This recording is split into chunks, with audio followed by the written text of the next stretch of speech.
Project management life cycle. In every project, it have a life cycle that the project actually follow before the project has been carried out, and which there are just 4 stages in every project life cycle. Which in this tutorials we're going to be sharing the 4 stages on project life cycle and how you can carry out your project, an environmental project, a physical planning project in any region. Now, if you haven't already, I would like you guys to click to the subscribe button and notification icon and get notified whenever I post any video right here on this channel. So this 4th stage in project planning are: 1, the initiation phase; 2, the planning phase; 3, the implementation phase; and 4, the end users. But first of all, let's come to think about it. What is project and management and planning? Well, projects are just laid down tasks that are to be achieved under any prevailing condition. So that's said to be project. Now, planning are laid down traps to capture the future. Now, we talk about management, which management is inducing people to achieve organizational goals. So if you can see, project planning and management are imperative to look out while carrying out any project. So first things first, let's go to the initiation phase of a project. The initiation phase of a project is actually talking about the identification of problem, which the identification of problem is what brings about the project in the first place. So once the problem has been identified, now you can now know, okay, this is what the problem is. This is how we're going to state our project topic through the identification of problem, because it's through the identification of such problem that the project topic is being stated. Okay, so the identification of problem, you now go to the second phase, from the initiation phase now to the second phase, which is the planning phase.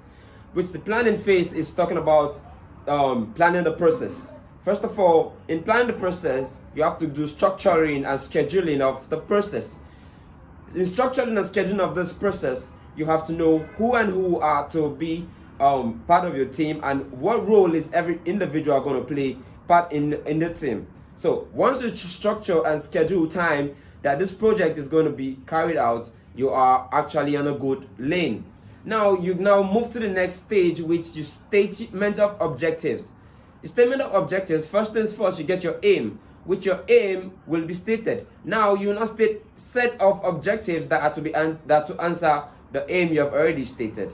So after stating your objectives, which objectives are clearly stated intentions about your research plan, you state your objectives. After stating the objectives, you now move to the next level to generate alternative plans. Now, in generating alternative plan under the second phase, which is the planning phase, you now generate alternative plan, which is subordinate your project members, your team members, people you're carrying out the project with. You now generate your alternative plans of the project you want to carry out. Now, after generating alternative plans, which alternative plans are set of different plans, we can have concept A, concept B, different concepts of each plan. So you now move to the next level to evaluate this alternative plan.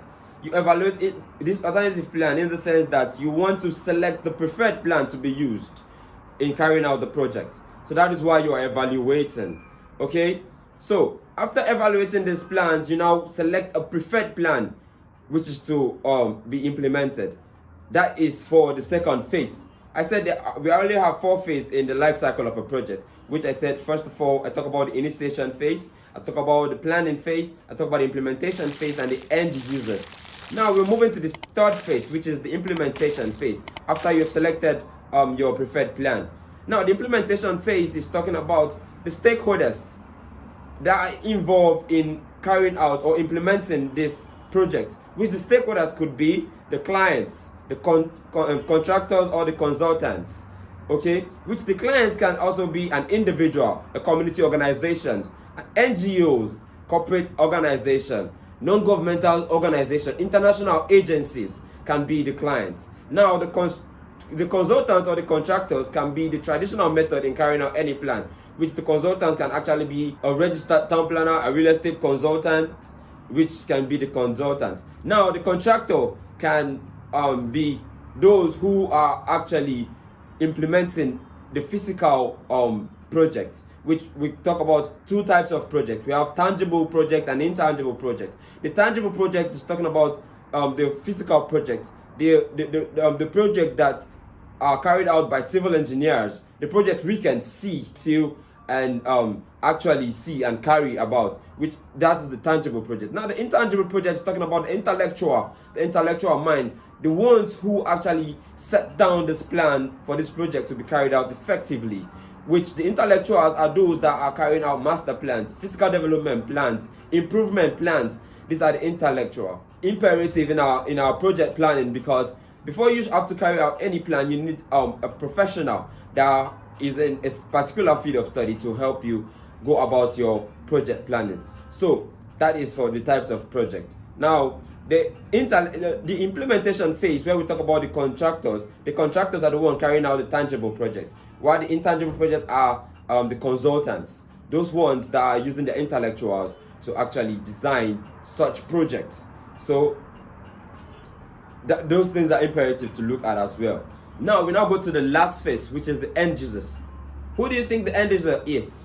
The beneficiary of such project. So in handing over all documents after all project has been carried out for review and monitoring, have to be handed over to the end users, which the end users are our clients, the clients you are working for. So that is the end user. That's the person you're going to meet at the end user, or the community. Maybe you actually make a plan for a community concerning maybe electricity distribution or water supply networks, or primary health care facility implementation, or circulation of a region. You tile a road in the circulation of a region. So you're actually going to handle over the documents for monitoring and review to the end users. So by and large, in these tutorials, if you haven't already, I would like you guys to click to the subscribe button if you find my content interesting, and the notification icon, and get notified whenever I post any video right here on this channel. My name is Gordon Abogoye from Amadolas Properties. So we'll be dropping more videos on this channel. Don't go nowhere, just click to the subscribe button.